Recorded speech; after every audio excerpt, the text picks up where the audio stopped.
नमस्कार बच्चों, Isha classes online education में आपका एक बार फिर से स्वागत है। देखिए बच्चों, हमारा जो कारक का टॉपिक चल रहा है उसके अंदर हम लोगों ने कर्म कारक के लगभग अधिकतर सूत्र पढ़ लिए हैं। आज के बचे हुए कुछ सूत्र हैं जिनके बारे में हम लोग चर्चा कर रहे हैं, जिसके अंदर एक आप लोगों ने पढ़ा होगा 16 द्विकर्मक धातुओं के बारे में। लेकिन ये 16 द्विकर्मक धातुएं क्या होती हैं इनके बारे में हम लोग बाद में चर्चा करेंगे। लेकिन सबसे पहले हम लोग इस सूत्र को समझते हैं। ये अकथितन चय, एग्जाम में जब आपसे यह पूछा जाता है कि अकथितन चय सूत्र के योग में कौन सी विभक्ति का प्रयोग किया जाता है, तो वह द्वितीय विभक्ति की बात आपको बतानी है कि द्वितीय विभक्ति का प्रयोग करा जाता है। लेकिन अकथितन चय का मतलब क्या होता है, सबसे पहले आप लोग इसे जानिए बच्चों। ये क्या कह रहा है, अपादान आदि विशेषई अवक्षितम कारकम कर्म संग शातम, यानी कि इसका मतलब यह होता है कि अपादान आदि जो विशेष कारक होते हैं उन्हें अविवक्षित कारक जो होते हैं उन्हें कर्म संज्ञक, अविवक्षित जो शब्द आ रहा है इसके अंदर, इसका मतलब होता है अकथित। अकथित मतलब जो कहा नहीं गया है, अर्थात जहां पर कारक कोई और है, अपादान आदि कारक होंगे, लेकिन वहां पर उनको क्या कारकों को कर्म संज्ञा शाते यानी कि कर्म संज्ञा हो जाएगी। कहने का मतलब यह है बच्चों कि ये जो 16 द्विकर्मक धातुएं हैं, इन 16 द्विकर्मक धातुओं के अंदर एक जो कारक होता है वह कर्म कारक होता है, यानी कि वह कौन सा होगा, प्रधान कारक होगा, यानी कि जिसको मुख्य कारक भी कह सकते हैं, मुख्य कर्म कह सकते हैं। यानी कि इनमें दो दो कर्म पाए जाएंगे। एक कर्म कैसा होगा, मुख्य कर्म होगा जिसको प्रधान कर्म बोला जाता है, और एक जो दूसरा कर्म बनाएंगे वो अवक्षितम यानी कि अकथित होगा। वो क्यों होगा, क्योंकि वहां पर अपादान आदि कोई विशेष कारक होगा, लेकिन इन 16 धातुओं के योग में वहां उन्हें भी क्या बना दिया जाएगा, कर्म बना दिया जाएगा। यानी कि यहां एक मुख्य कर्म हो गया और एक कैसा हो जाएगा, गौण कर्म या अप्रधान कर्म। यानी कि 16 द्विकर्मक धातुओं के अंदर दो कर्म पाए जाएंगे। कितने कर्म होंगे, दो कर्म होंगे। एक मुख्य कर्म होगा और जो दूसरा कर्म होगा वो गौण कर्म होगा, जिसे अप्रधान कर्म भी बोला जाता है। अब बात यह आती है कि हम कैसे पहचाने कि वाक्य के अंदर मुख्य कर्म कौन सा है और गौण कर्म कौन सा है। ठीक है, मुख्य कर्म कौन सा है, गौण कर्म कौन सा है। जैसे यहां पर अपन कह रहे हैं कि गोपाल जो होते हैं गाय से दूध दोहता है। ठीक है, अब यहां पर देखिए गोपाल गाय से दूध दुहता है। अब यहां पर कौन धो रहा है, यानी कि दूध कौन निकाल रहा है, वो गोपाल निकाल रहा है। कौन निकाल रहा है, गोपाल निकाल रहा है। क्या निकाल रहा है, देखिए जब आपको सेंटेंस के अंदर जो क्रिया होगी उस क्रिया के अंदर अगर आप प्रश्न करते हो क्या और किसको, क्या किसको, प्रश्न का जो उत्तर आता है वह तो होता है मुख्य कर्म। वह क्या होता है, मुख्य कर्म होता है। तो यहां पर देखिए गोपाल दोहता है, क्या दोहता है, वह दूध दोहता है। तो यह जो है कर्म है, लेकिन यह कर्म कैसा है, मुख्य कर्म है। ये कैसा कर्म है, ये मुख्य कर्म है। कैसा कर्म है, मुख्य कर्म। इस मुख्य कर्म को ही क्या बोला जाता है, प्रधान कर्म बोला जाता है। क्या बोला जाता है, प्रधान कर्म। और ये अपादान आ रहा है, गाय से दूध दोहता है, गाय से अलग हो रहा है, यहां पर अपादान कारक है। लेकिन इस दोहना जो क्रिया है, इस दोहना क्रिया का दुहु धातु का अगर हम लोग प्रयोग करेंगे तो इसके योग में ये जो अपादान आदि विशेष कारक होते हैं वो भी कर्म संग शाते यानी कि कर्म संज्ञा हो जाती है। और जिसकी कर्म संज्ञा होती है उसमें कौन सी विभक्ति का प्रयोग करते हैं, द्वितीय विभक्ति का प्रयोग करते हैं। तो यहां पर ये जो कर्म आ रहा है ये अप्रधान कर्म आ रहा है। कौन सा कर्म आ रहा है, अप्रधान कर्म आ रहा है। इसी को हम लोग बोलते हैं गौण कर्म। क्या बोलते हैं इसको, गौण कर्म बोलते हैं। तो आप ध्यान दीजिए बच्चों, 16 जो द्विकर्मक धातुएं हैं उनका सूत्र क्या है याद करने का, धू याच पच दंड रुद्र प्राच ची ब्रू सास जी मथ मुस। ठीक है। कर्म युक्त शाद एकथितम तथा शात नी ह्री कृष वह, ये जो धातुएं होती हैं, इन धातुओं के योग में दो दो कर्म होते हैं। एक मुख्य कर्म होता है और जो दूसरा कर्म होता है उसे हम कहते हैं गौण कर्म कहते हैं। अब मैंने आप लोगों को बताया कि हम वाक्य में मुख्य कर्म को कैसे पहचाने। तो मुख्य कर्म को पहचानने का तरीका यह है कि आपको क्रिया के साथ में क्वेश्चन करना है, क्या किसको, क्या किसको। अगर इन प्रश्नों का जो उत्तर आएगा वो उत्तर क्या कहलाएगा, आपका मुख्य कर्म बनेगा। वो क्या बनेगा, मुख्य कर्म बनेगा। और क्या और किसको प्रश्न का उत्तर नहीं आ रहा है, जिसके अंदर कोई अन्य कारक होगा, अपादान आदि विशेष जो कारक होंगे, अवक्षितम, अवक्षितम मतलब अविवक्षितम मतलब अकथित जो कारक होंगे वो कर्म संज्ञक बन जाएंगे। तो यहां पर होने को तो कौन सा अपादान कारक है, लेकिन इस दुहु धातु के कारण से इसको हमने क्या बना दिया, कर्म बना दिया। तो यहां इस वाक्य के अंदर दो कर्म मिलेंगे आपको। इन 16 द्विकर्मक धातुओं के योग में दो कर्म मिलेंगे, एक मुख्य कर्म होगा और एक क्या होगा, गौण कर्म होगा। अब जैसे कंपटीशन एग्जाम के अंदर जो रीट वगैरह के जो एग्जाम होते हैं, वहां पर आप लोगों को ये किस ढंग से याद रख लेना है कि भाई अकथित जो सूत्र है उसके योग में कौन सा विभक्ति का प्रयोग किया जाता है, द्वितीय विभक्ति का प्रयोग किया जाता है। या आपसे कह सकते हैं 16 द्विकर्मक धातुओं के योग में कौन सी विभक्ति का प्रयोग करा जाता है, द्वितीय विभक्ति का प्रयोग किया जाता है। कितने कर्म होते हैं, दो कर्म होते हैं, मुख्य कर्म और गौण कर्म होता है, ठीक है ना।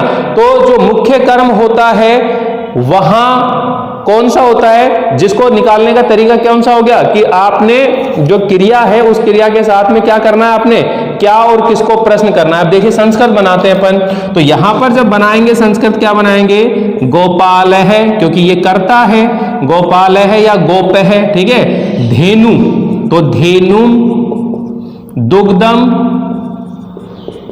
ठीक है, और दुहुयति, या फिर ये वर्ड भी आता है दोग्धी। कौन सा आता है, दोग्धी, यानी कि इसके रूप दुहयति या दोग्धी, इस रूप से आप चला सकते हो। तो यहां पर ये दो कर्म, ये मुख्य कर्म है और ये कैसा है, विशेष कर्म है। तो यहां पर आपसे ये जो दूसरा आ रहा है ये मुख्य कर्म नहीं पूछते कभी भी, ये अप्रधान कर्म में पूछते हैं। जब भी ये जो धातुएं आएंगी 16 द्विकर्मक धातुएं, इनके अंदर हमेशा अपादान आदि जो विशेष कारक का होगा वहां पर अंडरलाइन देंगे और यहां पूछेंगे कि यहां कौन सी विभक्ति है और उसका कारण क्या है। तो आपने बताना है यहां द्वितीय विभक्ति है और कारण क्या है, दुहु धातु योगे, अर्थात 16 द्विकर्मक धातुओं के योग में अपादान आदि विशेष कारकों की कर्म संज्ञा होती है, इस वजह से वहां द्वितीय विभक्ति का प्रयोग किया जाता है। यहां पर जो अपादान आदि जो विशेष कारक हैं उसकी वजह से यहां पर द्वितीय विभक्ति का प्रयोग हो रहा है। अब यहां पर देखो याच की आ रहे हैं, तो याच यानी कि ये पहला सेंटेंस बना दिया आपने, दुहु धातु के योग के अंदर दोहने की बात हो रही है। तो ये समझ में आ गया यहां तक, आगे देखिए।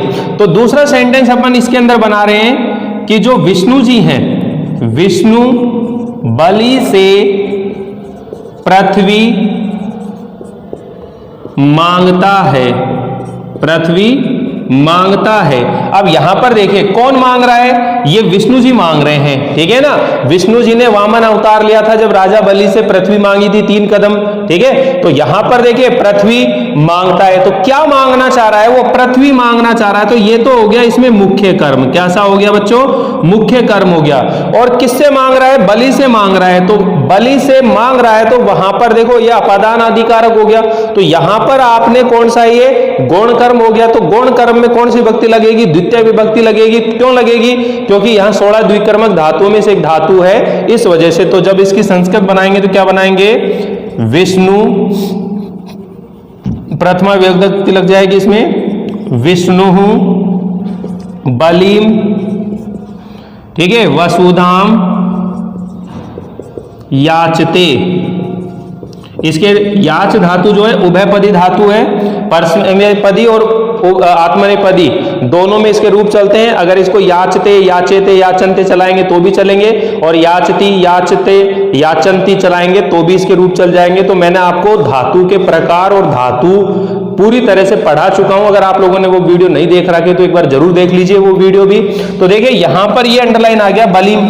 अब यहां पर आपसे संस्कृत में सेंटेंस आएंगे, वहां पर तो आपसे पूछेंगे यहां कौन सी विभक्ति लग रही है, तो द्वितीय विभक्ति लग रही है। कारण क्या है, याच धातु योगे। क्या है, याच धातु योगे, या फिर 16 द्विकर्मक धातुओं के योग में कौन सी विभक्ति लगती है, द्वितीय विभक्ति का प्रयोग किया जाता है। तो अभी तक हम लोगों ने यह समझा है कि 16 द्विकर्मक जो धातुएं होती हैं उन 16 द्विकर्मक धातुओं को ही हम क्या बोलते हैं, अकथितन चय। अर्थात अकथितन चय का मतलब क्या होता है कि वाक्य के अंदर यानी कि अपादान आदि विशेष जो कारक होते हैं, आदि विशेष अविक्षक्तम कारकम कर्म संज्ञा सात्यम। तो यहां पर कर्म संज्ञा होती है, अपादान आदि विशेष कारक जो होते हैं वो अकथित होते हैं, अकथित होते हैं और उनकी कर्म संज्ञा होती है। कुल मिलाकर ये 16 द्विकर्मक धातुओं को याद करने का क्या है, सूत्र है, दू याच पच दंड रुद्ध, ठीक है ना, प्रच ची ब्रू सास जी मथ मुस क्रम युक्त शात अकथितम तथा शात नी री क्रश वह। अब सूत्र याद नहीं करो तो वैसे डायरेक्ट याद कर लो, धू याच पच दंड रुद्र प्रच ची ब्रू सास जी मथ मुस नी ह्री क्रश वह। इस तरह से आप लोग इसको याद कर लें, इस सूत्र को याद ना करें कोई दिक्कत नहीं, ये याद कर लीजिए। तो इस तरह से आप लोगों को ये 16 द्विकर्मक धातुएं समझ में आ जाएंगी। इनके जो सेंटेंस है सबके एक एक सेंटेंस हम लोग देख लेते हैं। एक बार आप लोग यहां पर इन चीजों को स्क्रीनशॉट ले लीजिए, फिर आगे की धातुओं को मैं बताता हूं। सेंटेंस बना रहे हैं, मोहन चावलों से भात पकाता है। तो देखो मोहन चावलों से भात पकाता है, कौन पका रहा है, मोहन, ये तो करता है। क्या पकाना चाहता है, भात, ठीक है, और किससे पका रहा है वो, चावलों से, ठीक है, ये भी कर्म हो गया। तो ये पच धातु आ रही है, तो यहां पर देखो क्या करेंगे, मोहने, ठीक है, तंडुलान, तंडुलान ओदनम पचती, वह चावलों से भात पकाता है। तो तंडुलान जो है ओदनम, तंडुल बोलते हैं चावलों को, ओदनम यानी कि भात पकाता है, ठीक है। इसी तरह हम लोग अगले सेंटेंस के बारे में बात करेंगे, या दंड देने की बात कर रही है। तो राजा चोर पर 100 रुपये दंड देता है, ठीक है ना, 100 रुपये का दंड दे रहा है। तो देखिए यहां पर नृप है, चोरम शतम दंडयति, यानी कि दंड दे रहा है। तो यहां पर देखिए द्वितीय विभक्ति लग रही है, कारण क्या लग रहा है, दंड धातु के योग में। तो इस तरह से हम लोग ये सारे बना सकते हैं कि भाई देखिए प्रच धातु का बनाएंगे, तो प्रच धातु में यानी कि शिष्य गुरु से प्रश्न पूछता है, गुरु से प्रश्न पूछता है। तो गुरु से प्रश्न पूछता है, तो यहां पर देखिए कौन पूछ रहा है, शिष्य गुरुम प्रश्नम पृच्छति, पृच्छति। तो इस तरह से आप लोग ध्यान रख लेंगे यहां पर। तो ये द्वितीय विभक्ति लग रही है, किस कारण से लग रही है, प्रश धातु के योग से लग रही है, ठीक है। तो इस तरह से सारे हो जाएंगे। पिता पुत्र से धर्म की बात बताता है या उपदेश देता है, ठीक है, कहता है। राजा ने शत्रु से नगर जीत लिया, तो वहां पर जीतने धातु के योग में ले लेंगे। इस तरह से आप ये ध्यान रखिए कि यहां पर दो दो कर्म होंगे। तो कुल मिलाकर आपने तो ये 16 जो धातुएं हैं इनको दिमाग में रखना है कि 16 द्विकर्मक धातुओं के योग में द्वितीय विभक्ति का प्रयोग किया जाता है। इसमें एक मुख्य कर्म होता है और एक गौण कर्म होता है। तो जो गौण कर्म होता है वहां अंडरलाइन करके दी जाती है और अंडरलाइन देकर यह पूछा जाता है कि इसमें कौन सी विभक्ति है, कारण सहित इसका उत्तर दीजिए। तो आपने इस चीज को बताना है। क्लियर सभी को? आगे देखिए कि बाकी के जो बचे हुए सूत्र है उनको पढ़ते हैं, या स्क्रीनशॉट ले लीजिए। इनको मैं इरेज कर देता हूं। आज का हमारा ये एक सूत्र है जिसे हम लोगों ने पढ़ा है। एक और सूत्र है छोटा सा जो रह गया था बताना आप लोगों को, अभिनिविष्चय। कौन सा रह गया? अभिनिविष्चय, यानी कि अभि प्लस नी दो उपसर्ग होते हैं। ध्यान दीजिए, इसको इरेज कर देते हैं। फिर देखिए यहां अगला जो सूत्र है वो है अभिनिविष्चय। अभिनिविष्चय जो सूत्र है इसके अंदर क्या कहते हैं कि यदि विष धातु के साथ अभि एवं नी, अभी व नी उपसर्ग एक साथ प्रयुक्त हों तो आधार की कर्म संज्ञा होती है। कर्म संज्ञा होती है, और जिसकी कर्म संज्ञा होती है वहां पर द्वितीय विभक्ति का प्रयोग करते हैं। और जिसकी कर्म संज्ञा होती है, और जिसकी कर्म संज्ञा होती है उसमें द्वितीय विभक्ति का प्रयोग करते हैं।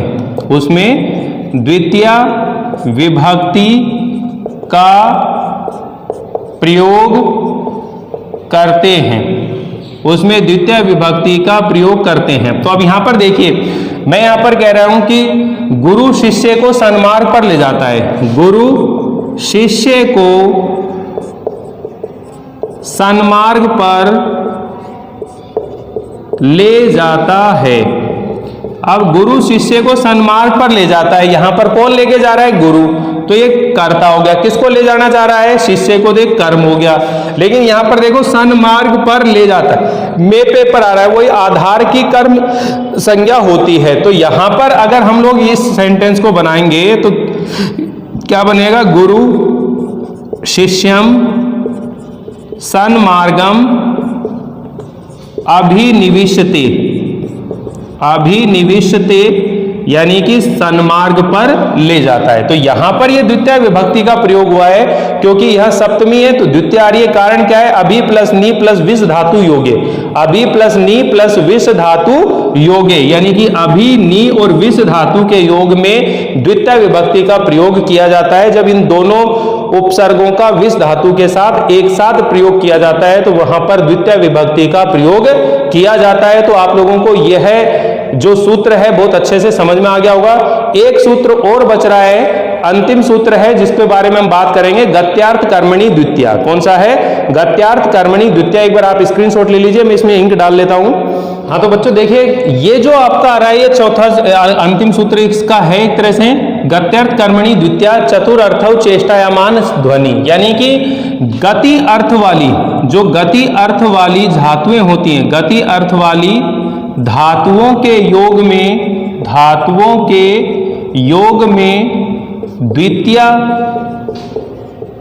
व चतुर्थी विभक्ति का प्रयोग होता है। गति अर्थ वाली धातु के योग में द्वितीय व चतुर्थी विभक्ति का क्या होता है? प्रयोग होता है। गति अर्थ वाली जितनी भी धातुएं होती हैं, अब गति का अर्थ क्या होता है? चलना, जाना, रहना। गति अर्थ वाली जो धातुएं होती हैं,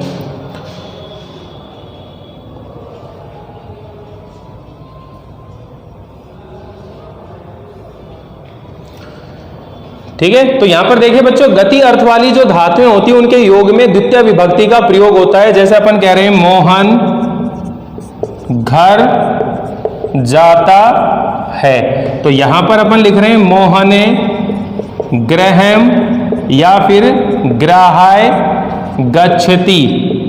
ग्राहाय गच्छति यानी कि घर जाता है। तो द्वितीय और चतुर्थी दोनों विभक्तियों में से किसी भी विभक्ति का प्रयोग कर सकते हैं, यानी कि गति अर्थ वाली जो धातुएं होती हैं उनके योग में द्वितीय विभक्ति और चतुर्थी विभक्ति का प्रयोग किया जाता है। तो यहां पर हम लोगों ने लगभग कर्म कारक के और द्वितीय विभक्ति के सारे सूत्र पढ़ लिए, जिसके अंदर वापस से मैं एक बार रिवीजन करा देता हूं आप लोगों को। देखिए, सबसे पहले आप लोगों ने जो सूत्र पढ़ा था वो पढ़ा था कर्तुरी इप्सिप्ततम कर्म, जो कि कर्म कारक का कर्म संज्ञा विधायक सूत्र है। इसी के अंदर मैंने आपको बताया था कि यहां कर्तुरी इप्सिप्तम कर्म का मतलब होता है कर्ता का जो सबसे अधिक इच्छित पदार्थ होता है उसे कर्म कहते हैं, और जो कर्म होता है उसमें कर्मणि द्वितीया सूत्र से द्वितीय विभक्ति का क्या किया जाता है? प्रयोग किया जाता है। फिर इसके बाद में हम लोगों ने, देखिए क्रम दे देते हैं इनको, फिर हम लोगों ने पढ़ा था उपांग वद्यांग वस। उपांग वद्यांग वस, ये उपांग वद्यांग वस पढ़ा था, जिसके अंदर बताया था कि वस धातु से पहले उप, अनु, अधि और आ उपसर्ग हो तो फिर आधार की क्या होती है, कर्म संज्ञा होती है। फिर तीसरे नंबर पर हम लोगों ने पढ़ा था अधि सींग, ठीक है, इस्ता साम, अधि सींग इस्ता आसाम, ये पढ़ा था। यदि सींग इस्ता और आस धातु से पहले अधि उपसर्ग हो तो फिर आधार की क्या होती है, कर्म संज्ञा होती है। फिर हम लोगों ने चौथे नंबर पर जो सूत्र पढ़ा था वो पढ़ा है कालाध्वनोर अत्यंत संयोगे, अत्यंत संयोगे कालवाची और गालवाची और जो मार्गवाची शब्द होते हैं उनमें अत्यंत संयोग अर्थात निरंतरता होने पर उन कालवाची और मार्गवाची शब्दों में द्वितीय विभक्ति का प्रयोग किया जाता है। फिर हम लोगों ने पढ़ा था कि जो अभिनिविश्चय, आज जो मैंने बताया था, पहले छोटे छोटे सूत्र लिख लेते हैं। अभिनिविश्चय ये जो सूत्र है इसमें बता दिया विस धातु से पहले अभि और नि उपसर्ग आए तो आपको क्या करना है, ठीक है। फिर आप लोगों को ध्यान रखना है अभिते परिते वाला, अभिते परिते समिया निक्सा, समिया निक्सा, हा प्रति योगे अपि, हा प्रति योगे अपि, ये जो सूत्र है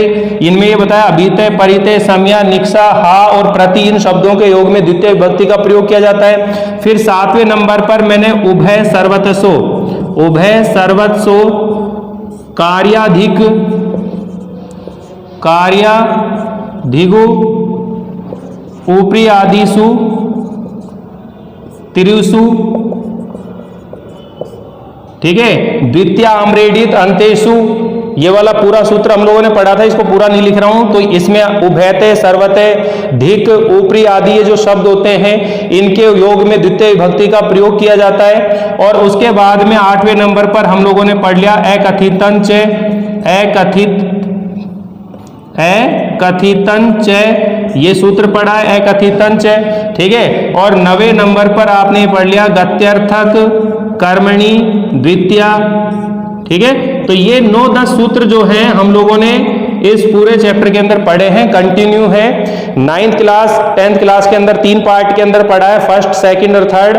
और जो लोग सीटेट के लिए ध्यान रख रहे हैं वहां पर 2 ही पार्ट, यानी कि एक फर्स्ट पार्ट के अंदर यहां तक सारे सूत्र आ गए, अब ये दूसरे पार्ट के अंदर आपको दूसरे रूप में इसको मिलने वाले हैं। तो यहां इन चीजों को आप जरूर ध्यान रखिएगा कि आप लोगों को संस्कृत व्याकरण से संबंधित पूरा कोर्स बहुत अच्छे से समझ जाने वाला हूं। अगर आपको किसी भी चीज की कोई दिक्कत आ रही है या कोई चीज समझ में नहीं आ रही तो मुझे कमेंट में जरूर बताइए या पर्सनली मैसेज करके भी मुझे बता सकते हो, ठीक है। तो हम लोग इसी तरह से लगातार क्रम से पढ़ते हुए चलेंगे, कोशिश करेंगे कोई भी सूत्र हमसे छूटे ना, ठीक है। चलते जाएं हम लोग क्रम से। अगर आप लोगों ने इस चैनल को सब्सक्राइब नहीं किया है तो सब्सक्राइब जरूर कर दीजिए ताकि आपको समय रहते हुए नोटिफिकेशन मिलते रहें, ठीक है। लाइक कीजिएगा, शेयर कीजिएगा। मिलते हैं अगली बार। तीसरी जो विभक्ति है तृतीय विभक्ति कर्ण कारक, उसको समझेंगे।